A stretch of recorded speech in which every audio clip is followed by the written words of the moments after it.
Like what kind of jobs and stuff did you do on the farm, like while you were there? Like what was a normal day at the farm? We fed the cows and milked the cows and slopped the hogs, and we ran over 100 head of hogs all the time, and 50 or 60 cattle, and just churned the butter, checked the eggs. I mean, it was just all the time something to do on top of farming.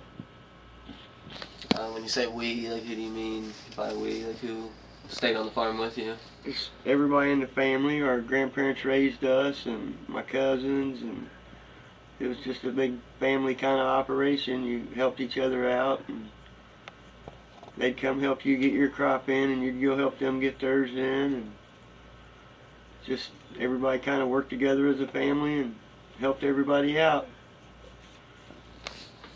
Let me check here. What were some things that you did for fun growing up in Appalachia? Hunting, camping. We like to go on like 3-day camp outs and stuff like that when we could, and kind of live off the land. Swimming, if we could get an hour from the chores to go swimming, that was always a plus. Just being outside, really. What did you take like while you were camping? Like what sort of things? Just what you could carry, the bare essentials, and caught what you needed, and ate plants, and made sassafras tea, and what other kind of plants do you remember? No, we used to raise ginseng and yellow root to sell. Just different kind of teas, mint tea, that kind of thing. Like I was in a wreck one time, and I was all bruised up, and they used like white kerosene to draw out the bruises and the soreness, and just they just like soaked you in it? Or yeah. Like in a bathtub or? No, they like took cloths and wrapped them around you and changed them, and it helped. I got up 3 or 4 days later and could walk, and that's interesting. I remember I cut my heel off one time, and my grandma sewed it back on, and I never went to the doctor or nothing, and that healed up fine. And how did you just cut your heel off? I stepped in a hole and cut it on a clamp, because we ran our water out of the mountains through the spring, and one of the pipes was exposed. Hose clamp? Yeah. Yeah? Yeah. Ouch. Because we ran our water from 2 or 3 miles up in the mountains, and that's how we had water in the house. It's like a creek, like just flowed? Yeah, and gravity over the mountains made it to where we had pressure? Water pressure, and yeah. Okay. So no cistern or anything like that? Or No. No running water? No, we used to let it run all the time in the winter so it didn't freeze, and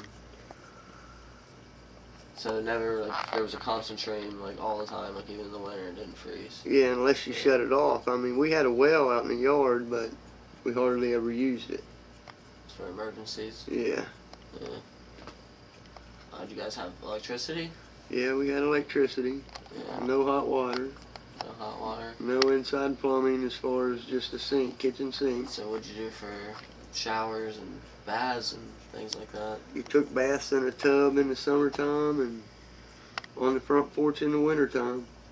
And you hurried up about it because it was cold. Like, what kind of tub? Like, just a plastic tub? Or? A galvanized, like garden tub, I guess is what you'd call them. Yeah. That made it even colder? Yeah. Yeah. I mean, you'd have warm water, but it was an open porch, so it was cold. Yeah. Wind. And cold getting out. And the bathroom was probably 400 feet from the house. And it wasn't heated either, so it was cold. The bathroom, you had an outhouse? Yeah. Huh. I've never seen that there. Yeah. Where was it at? Over next to the flower garden. Across the creek. You had to go across the creek and through up the hill, and it was away from the house. what was what was the wildlife around there? Like, what kind of wildlife species would you see on a normal day in Powell County, Stanton, Kentucky? Or just in Kentucky Deer, in general? groundhog, muskrat, squirrels. Yeah, is that what you guys would eat when you were camping, or what kind of stuff would you catch then? We were only allowed to like squirrel hunt, the rabbits and the groundhog. We was allowed to groundhog hunt and squirrel hunt. Everything else, Yeah. you know, they were kind-hearted and didn't like to shoot the deers, and you didn't shoot nothing you didn't Like, eat. just who's they, like your grandparents? My or? grandparents, yeah, Yeah. yeah, So you were close to your family? yeah, You'd say in general? yeah. We had Sunday dinner every Sunday, and Like, who would show up? Like, just like your... all my Maybe. aunts and uncles and Yeah. cousins, and sometimes we'd have to have it in the barn. There were so many of us. Yeah. Was there music? Did anyone play any instruments? Just or my grandpa. anything? What did, like, Grandpa Lamer? Yeah, Wyman. He played Grandpa Wyman? mandolin. He played the mandolin? Yeah, I don't really know if he was the only mandolin one is. that played. On the other side of the family, they all square danced and did that kind of thing. Like, on the friend side of the family? Yeah. Where did they go to square dance? Like, Natural that Bridge, kind of- but they were on like the team, so they got to travel. I'm not sure where they. Like, they travel, like, all the time, or was it just, like, on the weekends? For a couple years they did when they were late teens, something like that. They all just travel, like, on the Two weekends? or three of them did. They Yeah. were on like a national team for square dancing. So, how many uncles did you have? 11, You had 11 uncles. Yeah. And how many aunts? 2, 2 aunts? yeah. On So, we that were a side, big on my family. grandpa friend's side of the On the family. friend side of the family. And on the Wireman's, there weren't that many. No, I just had 3 aunts. 3 aunts. That's what it is. Were you Or close? 2 aunts. Were 2 you aunts. close to, like, and any of your uncles especially, or anything? Yeah, the younger ones, some of them were only probably anywhere from 2 to 5 years, 6 years older than me. We hung out real close on that side of the family. Did you get into some crazy things, or what was a normal night like in Fishing. a small town? We went fishing, rabbit hunting. After we got old enough, we'd all go to the drive-in. But most of the time we coon hunted. Coon hunting? Yeah. Did you have dogs? Yeah, we all had dogs. And They were all like trained, like what some kind of dogs some of were my they? older uncles was really big into it, so we got dogs off of them, and we get together and just go back out in the mountains and coon hunt all night. How did you train the dogs, or like which uncle? Did they get the dogs from, or did you have them already trained? or- Uncle Donnie and Uncle Gene would have dogs that were already trained, and we would run our pups with them, and they would kind of teach them. And you just take them out and run them and practice, and every now and then we would catch a coon and put it on a rope and walk it through the woods and tie it to a tree somewhere and see if the dogs could track it. That kind of thing. Yeah. So, in general, would you say that your part of Kentucky was gun friendly? Everybody had a gun. Everybody had a gun? Yeah. Like, what kind of guns? I mean, and Have you everybody was seen, friendly. It just depended. A lot of them had a little bit of everything. Most of them had at least a rifle and a shotgun. And you know, I never saw a lot of pistols growing up, but they were around. Yeah. People just kept them But concealed? yeah, most of the time it was just something you could hunt with or something that was practical. Mm-hmm. A lot of the farmers would shoot the crows and that kind of thing and hang them in their field so the other ones wouldn't come in and eat the corn. Okay. That kind of stuff, because if they see a dead one there, it kind of scares them away. Yeah, certain tricks of the trade. Yeah, kind of like putting a scarecrow up. Yeah. So there were certain things you were allowed to do and certain things that were, you know, protected. Yeah. And growing up down there, you learn to respect, you know, what you had. And, you know, we raised so many hogs, we would kill probably 5 or 6 a year. So, you know, we always had meat and that kind of thing. How many did you have at a time? We always ran 100 head of hogs. And then every time they would breed, we'd have them breed them. And other people, you would sell We them? would sell the meat to other people? sell some of the hogs and keep some of the pigs and sell some of the pigs and that kind of thing. We used to run 2 sawmills on the farm and sell lumber. That was a full time. So you never really had any spare time. Everything was. It was in spurts, basically. Like you just did different things at different times. No, you always had the jobs you had to do every day, like milk the cows and slop the hogs and feed them and that kind of thing. But every season had something different, like tobacco season. You'd work to get your crop in, and then you'd go help your neighbor get his crop in. And by that time, you'd have to come back and finish taking care of yours, you know, strip it and do whatever. And on top of that, still, you had to milk the cows every day. And, you know, people were looking out for each other, right. Their neighbors. Yeah, you had to, because sometimes we couldn't even get, you know, out off the farm for a month or 2 or 3 at a time in the winter. Yeah. Because we had so far to get to the main road. And if it was really bad weather, we just couldn't get out. Snowed in. Yeah, or flooded in sometimes. Right. So how often did you go to the grocery store? Like you had everything you needed growing up? Sometimes once a month and sometimes once every 3 months. It just depended on, when we went for one thing in particular, like a truckload of gasoline or, you know, a truckload of sugar and that kind of thing. But we had a grist mill and corn and all that, so we made our own flour and stuff and canned a lot of stuff and probably raised between 10 and 15 acres of garden vegetables, you know. Yeah. So we always had a lot of things going on. And, you know, we raised 6,000 to 8,000 pounds of tobacco every year, plus just acres and acres of corn. And, you know, you raise your own hay to help feed your cows. And so, you know, it was a spot for everything. Yeah. And the hogs, we fenced off about 100 acres in the woods and acorns and that kind of thing, helped feed them some. And, you know, you learned how to stretch everything and make things work, you know. Yeah. We made our own sausage, our own pork chops. I mean, it was just a processing plant when you started butchering. Like, did everybody have a part in it, or like? Oh yeah, everybody. The women were in the kitchen. The men had the tables, and then we'd just get it ready to cook. You know, it was a process. We would clean it and scrape it, clean it and kill it, and do all that, and start cutting it up. And then as the pieces got small enough for the women to handle, we'd take them into them. And somebody would grind part of it into sausage, and somebody'd be cutting the pork chops out of it. It was just a process everybody was involved in. Once it started, it was somebody would be rendering lard. They don't do that anymore. What's that? It's when you cut all the fat off of it and you render it into grease.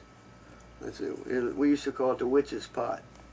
And you just get it hot? Yeah, and you had a big wooden paddle and it's all that fat, and you get it all melted or whatever and made into grease. Ew. Yeah. That's gross. I remember my grandpa getting stamps, and we used everything. And they would cook the pig head, and she would take the tongue and lick these books of stamps she had, like gold stamps or something. And it gave you credit at a store or something to go buy stuff. Just like a certain amount, or how yeah, you would get books, and when you got books of them full, you could go get stuff at this place at a discount or for free. I don't know how it worked, but I just remember her licking stamps like that. She had so many. What was one of your most memorable moments growing up on the farm? Or if you have more than one, you're more than willing to share. I don't know. Growing up, you don't really appreciate what you're going through, but once you're grown, you cherish all of it. Yeah. You know, so I don't really know, but I guess just being out in the woods and bonding with my grandpa and learning stuff.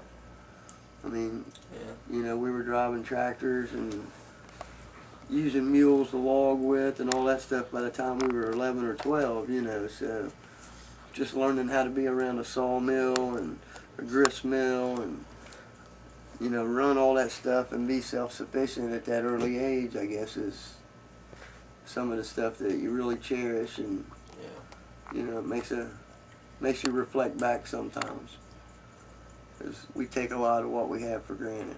Yeah, we do. The times have changed. It's not like that. Yeah, anymore. We never had air conditioning. Our phone was a party line, and everybody that lived on the creek was on it, so there was like 10 or 12 different families on the same phone line. They shared the same number? Yeah, it was just a different ring, so, you know, one of your older neighbors would get on there and be on there for hours with somebody. Nobody else could use the phone.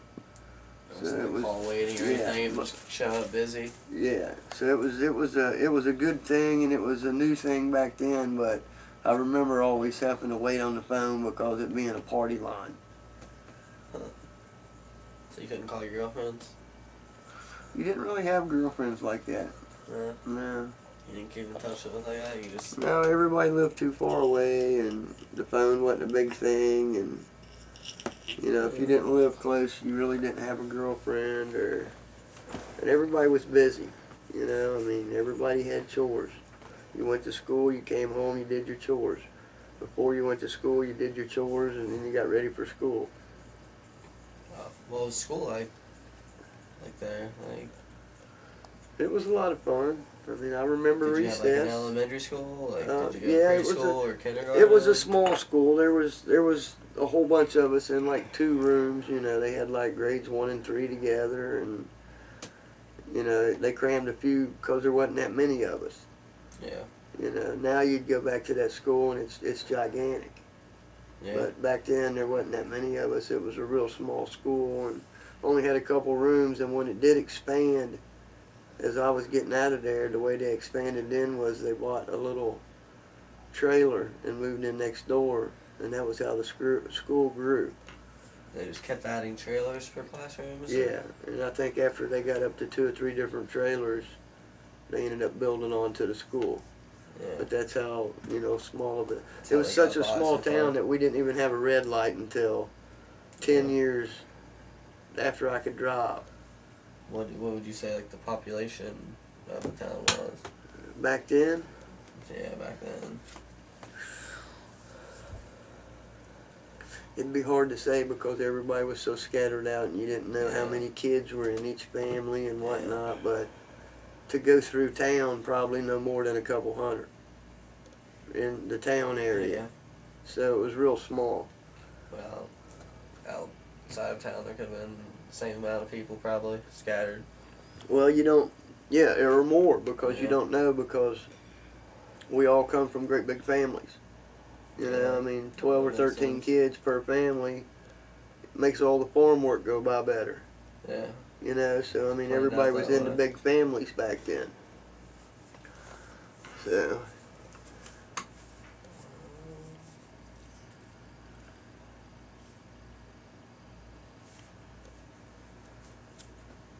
What would you say, like, your best memory of, like, your grandparents were? Like, Grandma and Grandpa Wireman? Oh. Yeah, I don't know what the best one would be, but I mean, there's a few that stick out. I mean, we were all in a car crash together in the middle of the winter. I mean, that's something that always sticks out in your mind, you know. Yeah, a lot of times. I mean, I remember having Christmas there forever and a day, and, you know, you always got a Christmas gift that you knew was going to be practical. It was either going to be a pair of coveralls or bibbed overalls or, you know, something to work in or something to go to school in. Yeah. Most of the time it was a new pair of boots, something like that. But, you know, you cherish that kind of stuff more than you do toys. Back then you wanted toys, but you know, you really didn't need them because you had tractors and, you know, hay balers and sawmills and, you know, big boy toys when you was a little boy. So I remember my grandpa telling me not to try to ride a bull one time that we had, and I tried to ride him anyways. Like just bareback or saddle? Yeah, Or? yeah. I just jumped on his back. He had little short horns, and I grabbed him and jumped on his back, and like broke my back, but Buck you off? it was an adventure. Yeah, he bucked me off pretty quick. Yeah, you can't hold on to those horns and stay on there. No. But yeah. A rope around And he was tame too. I mean, we petted him all the time. He followed us around. We fed him, but he wasn't broke to ride by no means. Did you guys like have any pets? Like, would you consider them pets, or did you name any? Yeah, of them, we had everything was a pet. I mean, we had certain pigs that would answer their name and come up to us. We had certain cows that would come up and, you know, the milk cow's your best friend. You get to know it twice a day. So, you know, they really get to know you, but, you know, we all had our own cows in the herd because that's what you would get for a gift sometimes, too, for a birthday gift or something. They would give you a calf, and, you know, a couple years later, it would have a baby, and you'd have 2 or 3 calves. So, you know, that's how you kind of got to where you had a little money on the farm. Yeah. And we sold honey. Me and my grandpa sold honey. We were the only ones that would work in the bees. We had What else would? No, they were all scared. We had like 30 hives of bees that we used to work and sell the honey, and that was pretty profitable. Yeah. And then we all had a lot of people like that around there. Yeah, we all had our own strawberry patches too, and that was real profitable. It's something you can sell and make money at pretty quick. And my grandparents had they raised over 1,000 chickens and sold the eggs. That's kind of how they. That's kind of how they paid for their farm when they purchased it, was kind of a chicken business, and they sold eggs. Huh. Yeah.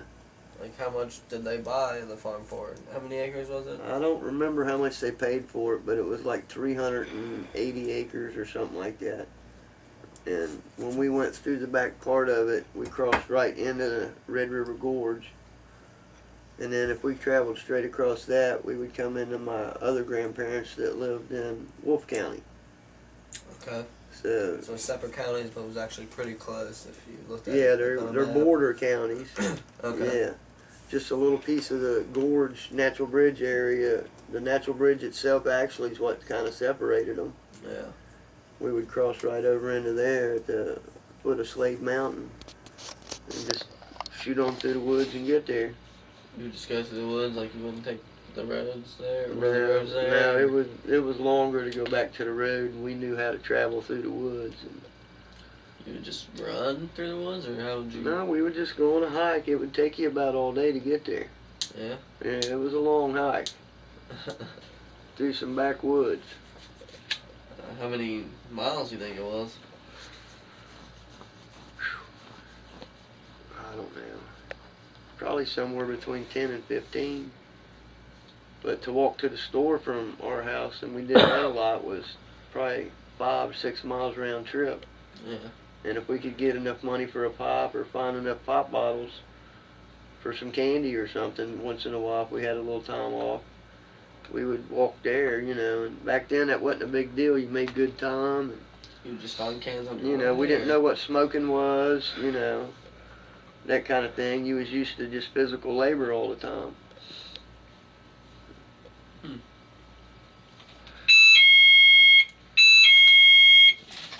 And we ate good. I mean, we had pork chops and sausage every meal, or ham, or... What other kind of dishes do you think your grandma used to fix? Like, was there anything special, or that was your favorite, or she made especially for you? Or? I mean, we would have catfish or something once in a while, or whatever we caught in our traps or something and brought in, she would make. I mean, we had a lot of squirrel. Mm-hmm. We tried a couple groundhogs. Didn't care much for that, but you didn't like it? Well, it was the way that I prepared it to get it ready. I didn't know how to dress them out right.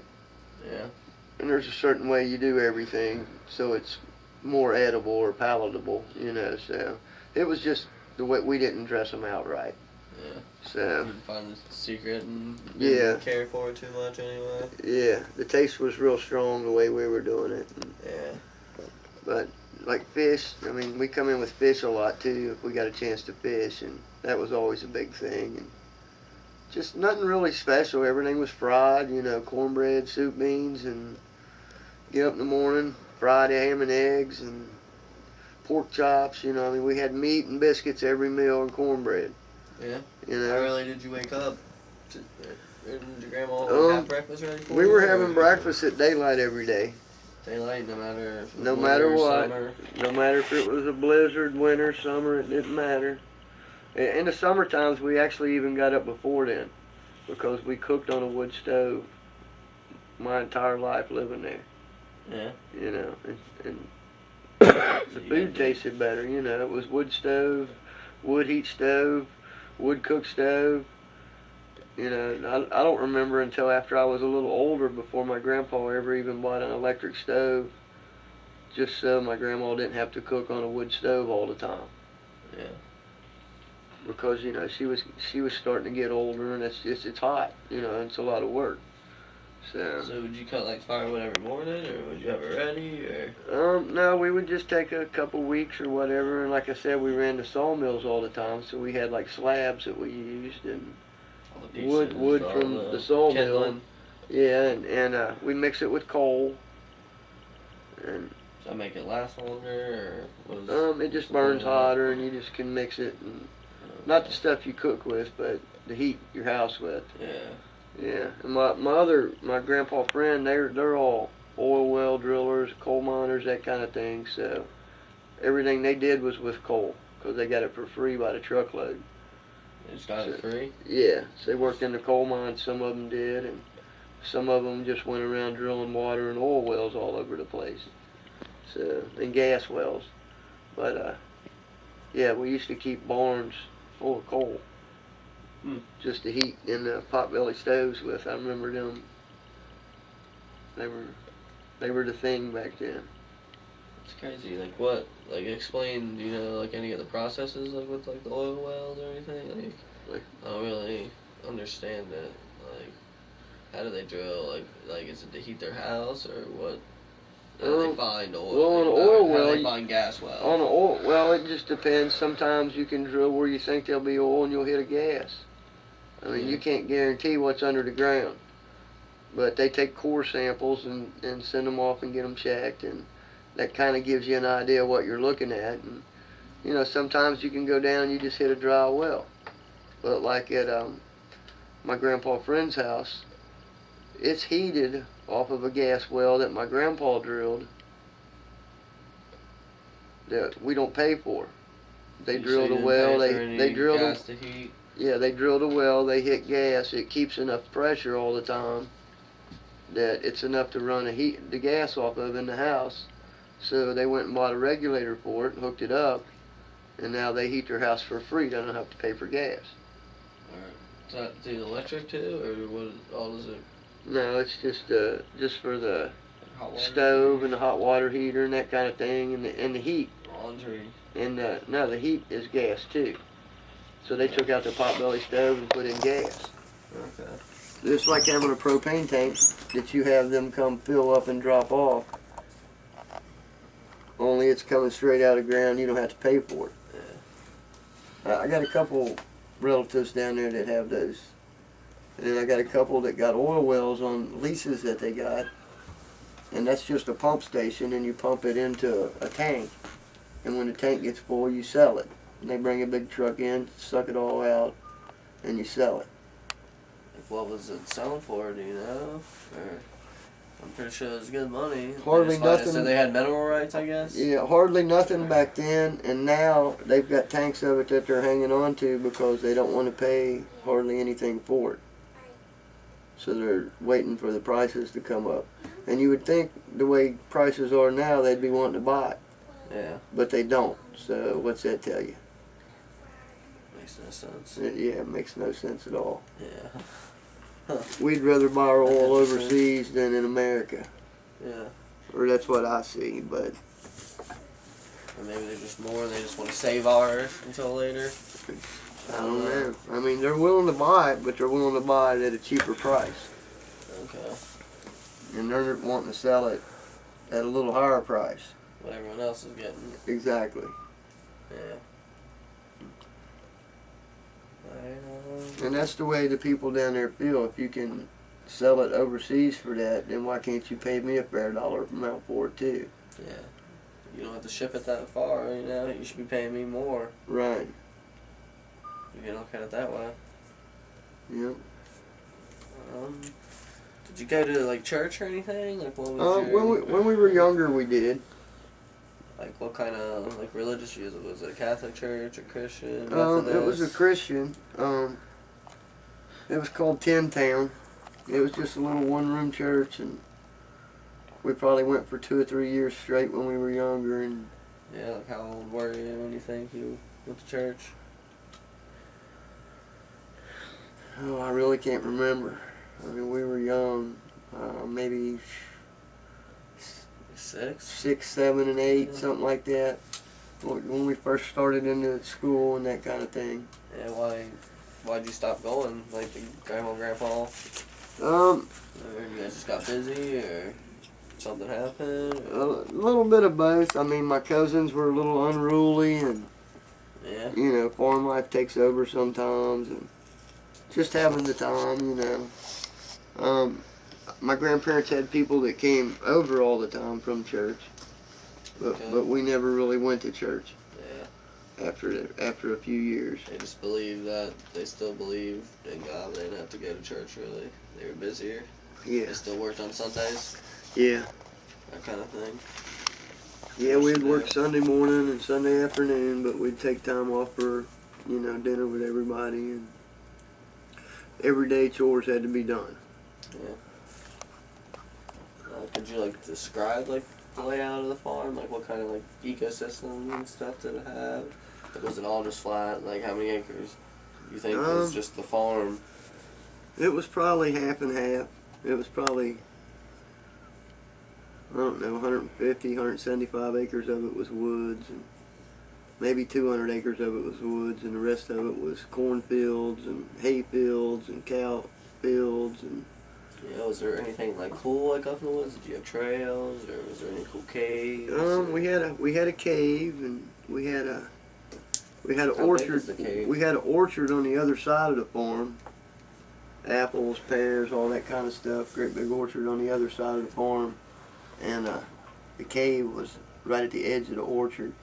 It was pretty big if you crawled back through the little hole far enough. Yeah, you could crawl in through a little hole and it would get bigger. Yeah, and you had to kind of like crawl through a little creek thing. You know, you'd get wet, but after you got in there, it was big.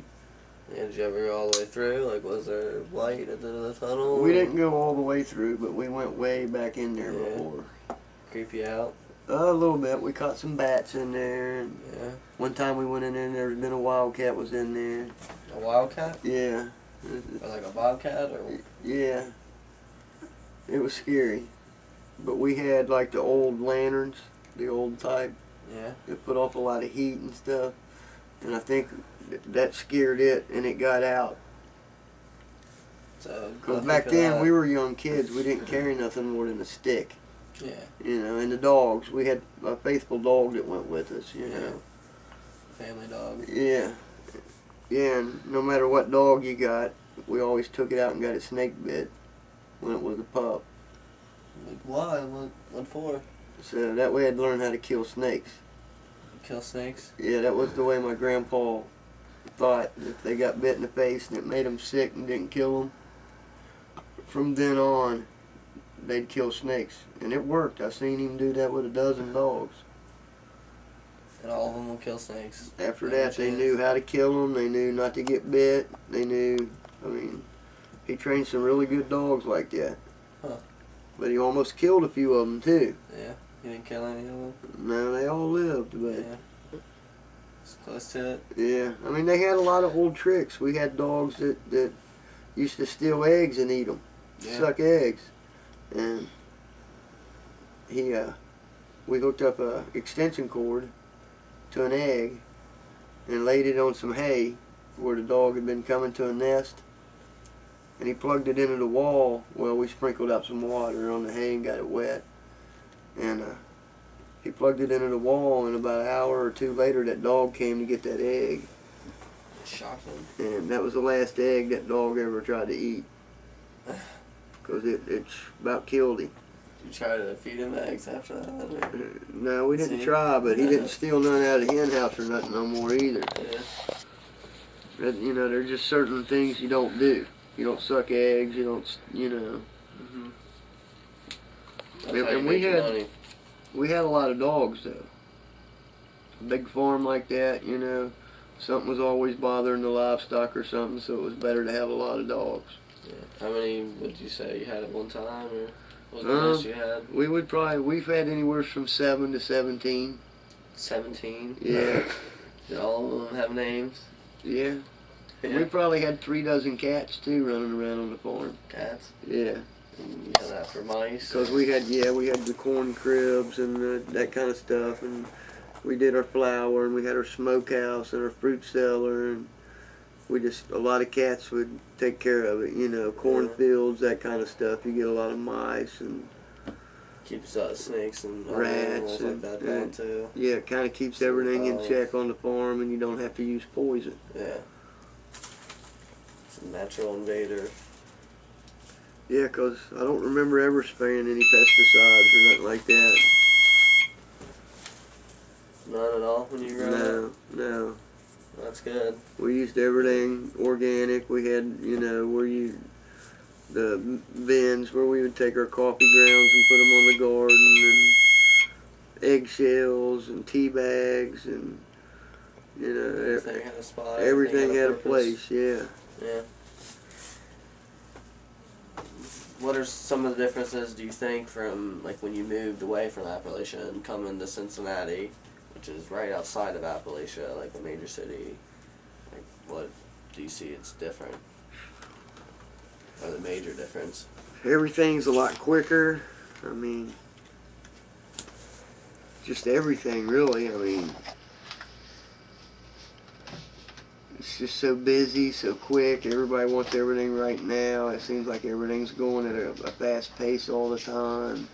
Yeah. You know, everybody's on the phone or the email, or, you know, that's not something that happens down there that much, you know. I mean, you think that you've adapted to it very well, or? I can use a cell phone, like, so do you I still consider yourself Appalachian, or you still have heritage? In a lot of ways. I mean, you know, I can get around on the tools of today, but I'm a lot better at the old school stuff and the way that you used to do things. Yeah, you can I mean, think on your feet. I can get out and bale hay all day, and most people now can't. You know, yeah. I mean, they probably could. I shouldn't say that, but it's not a job that somebody would take today over an office job. Yeah. And I'm was raised to get out and do the hard work, and, you know, the harder you work, the better the reward at the end of the job. Yeah. Did you ever play any sports growing up? No. Huh? No, my junior and senior year, they got like a basketball team and a softball team. But until then, we didn't have. High school? Yeah, we wasn't a big enough school to have. They didn't have a football team? No. They got that a couple years after I left. We just weren't big enough to, you know, we didn't have enough kids to do that kind of thing. Are there still schools like that, you think, like in Kentucky or Appalachia in general? If they're small enough? I'm sure there's probably a couple. Yeah? Yeah. I mean, I couldn't swear to that, but I'm sure there's probably a couple, because... Oh, I never would have thought that.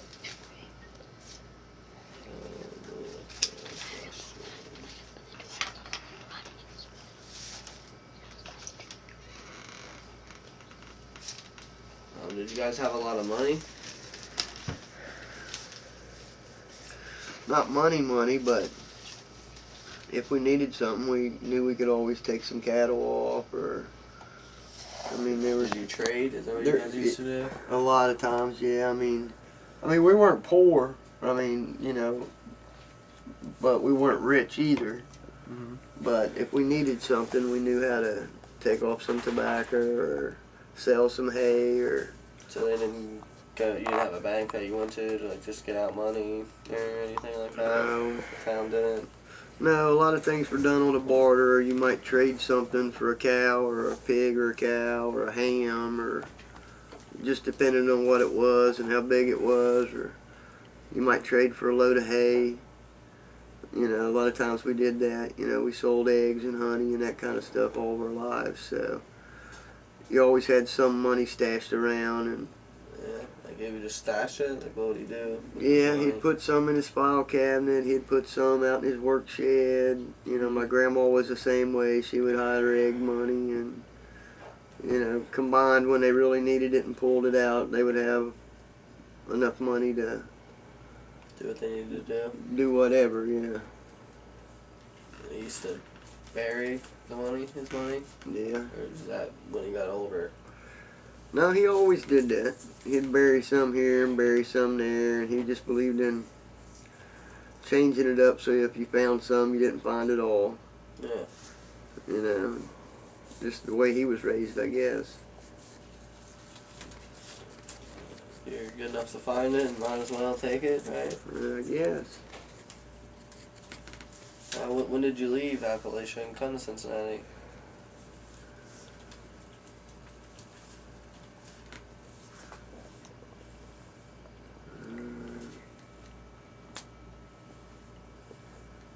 When I was 23.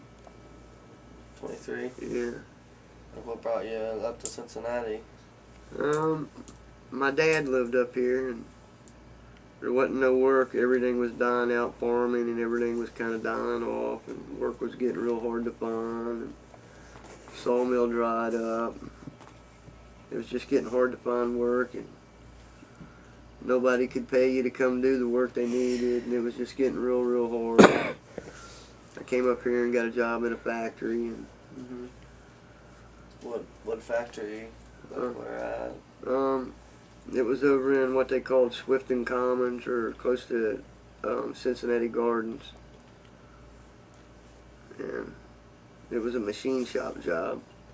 So back then that paid good. Yeah. What was the name of it? Connector Manufacturing Company.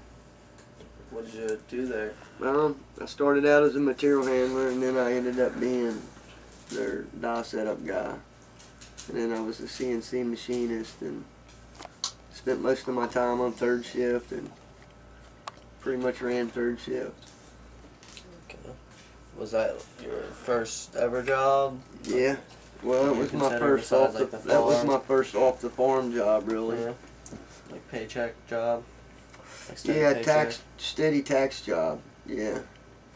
I mean, we hired out to do jobs on the farm. I mean, we worked one whole summer just going around and castrating young calves and pigs for farmers. It didn't pay much, but we got to keep everything and sell it, so it worked out pretty good. Just castrate them and sell their balls, or? Yeah. Yeah, we had a guy up the creek from us that pickled them. You pickled them? And you didn't have to pickle them for him? No, we just took them to him, and he cleaned them and did whatever and pickled them. And I can't picture you just taking them. Like, what would you take them in? Like a bag? Or yeah, just in your hand? No, a bucket. Actually, a bucket. In a bucket? Like a 5-gallon bucket, yeah. There would be that many? Sometimes we would go in and probably do anywhere from 30 to 50 pigs sometimes. And how would you do it? You just take a knife and slit their... Like I've heard before that you could just stick a rubber band on them and eventually they'd fall off. Well, that's for horns, and you can do that on cows. Yeah. But on pigs, you have to actually cut them, drop them out, cut them off, and then squirt iodine or something on them and let them go. A lot of times we use mud. Just mud? Yeah, Instead just of iodine? Just grab a handful of wet mud and slap it on there, and off they go, just to stop the bleeding. That's crazy. And for Sunday dinners, we always killed our own chickens.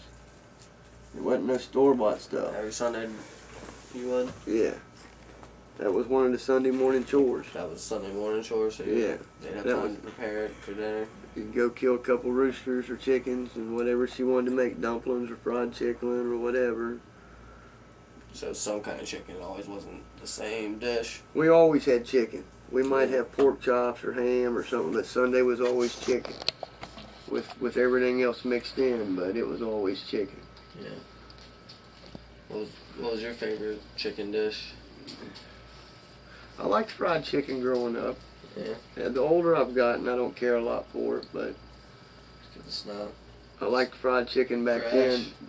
Well, there's a difference in farm raised and city raised, or production raised chicken and food. What's the major difference you can tell? The taste. It's the taste. The stuff that's mixed in with it. Like when you make your own sausage, you know what's in there. Yeah. And we used to use the leanest meats, We knew the mix we wanted to use with the peppers and all that stuff. And we made hot and we made mild. And, we knew what we wanted, and you got the taste you wanted. Yeah. Then it's all about the mix, too, with the meat. You want a little fat in it, but, you want a lot of meat in it, too, so.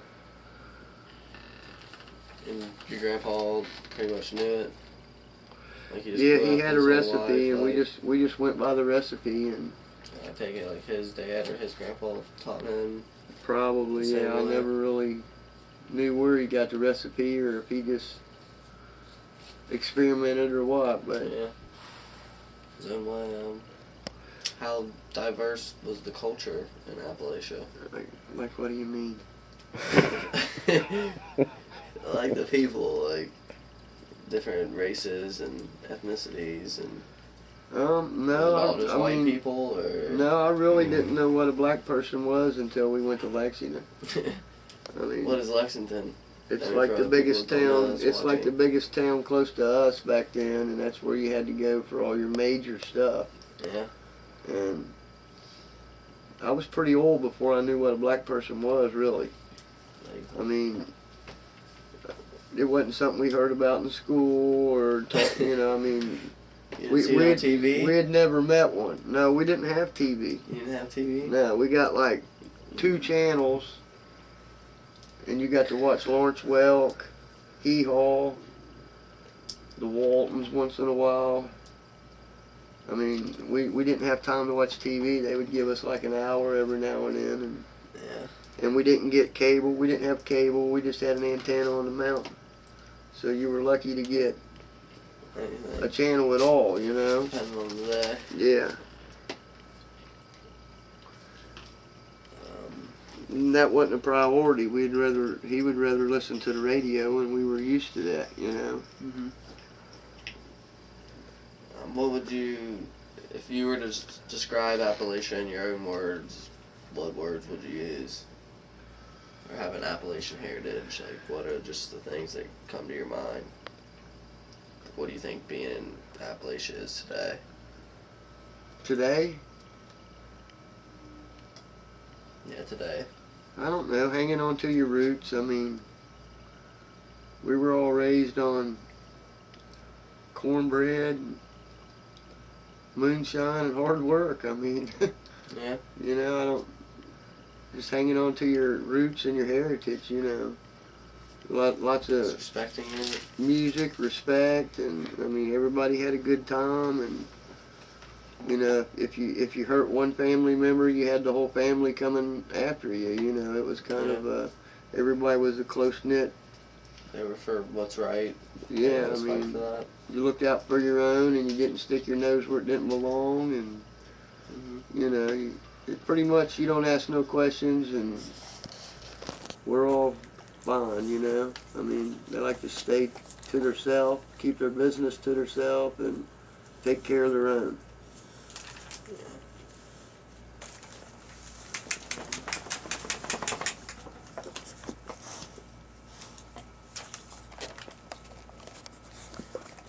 What was your town's major jobs? Like, was it coal mining? Like you said, oil wells, stuff like that, gravel. Like, what was the main supporter of the town that most of the people worked for? Was it farming? Like, It was farming back then. farming. Like, Yeah. they didn't have like a main street, like a main town or anything. We had a main street, but You know, it had a gas station on it, a little general store, and that was about it back then. Mm-hmm. You know, I mean, we didn't have a car wash, we didn't have the dollar store, we didn't have none of that stuff. You'd think, you know, if you wanted gas, you had one or two places to go, and if not, you had to drive all the way to another town. It was all farmland. I mean, so a lot of people just break down or run out of gas and be stuck. well, for a long time, I didn't even know what town was, because being younger, they would go to town while we were at school, and we never even got to go to town.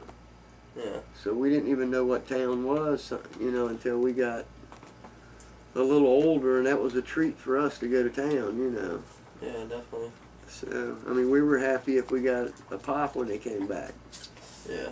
So, at least they thought about you then. sometimes, yeah, it was nice. You take that for granted now, but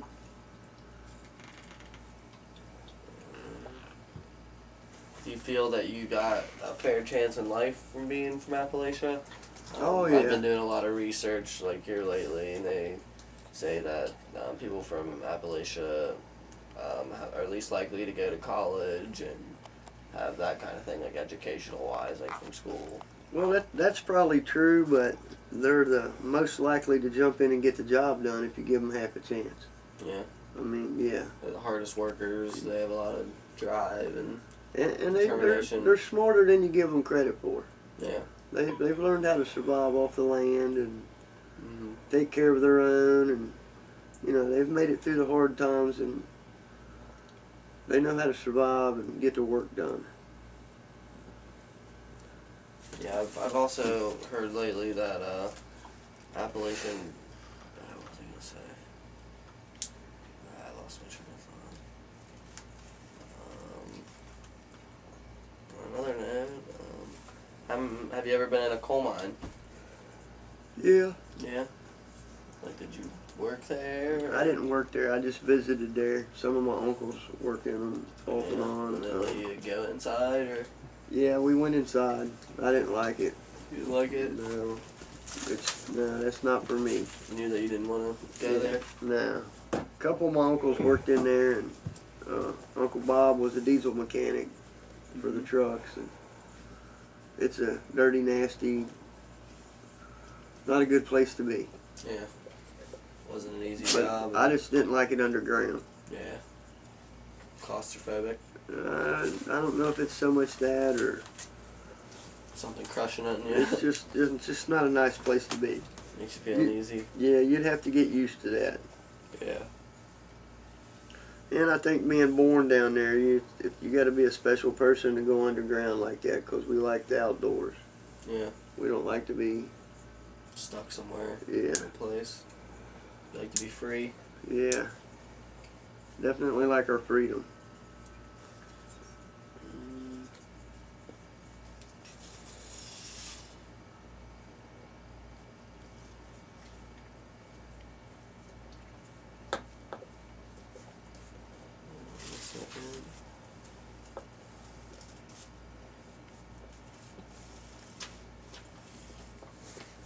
What was your favorite part of living, like, where you did, like, in Appalachia? Like, would you rather live somewhere else growing up? Oh no, we had fun. You didn't know what anything else was? Yeah, we didn't know what playing in traffic was, because we didn't even see the road from our house. Yeah. You know, we didn't know what traffic was. You know, now you have to worry about your kids getting hit by a car or somebody stealing them, or you know, none of that was you didn't have to worry about your house getting robbed. Nobody locked their doors.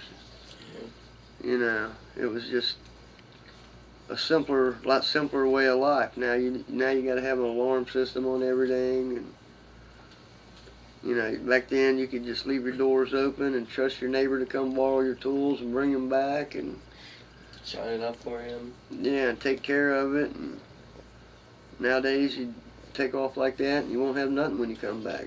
Yeah. Did you ever have any bad neighbors? No. No. No.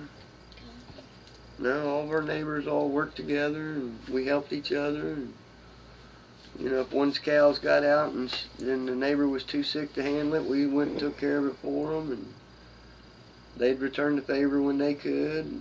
Yeah. But I remember you never got a vacation. You never got a day off. Like your summer vacation, you spent it working on the farm from school? Yeah, there was Did you get a always summer vacation? always chores. Well, it depended on how much we were off in the wintertime.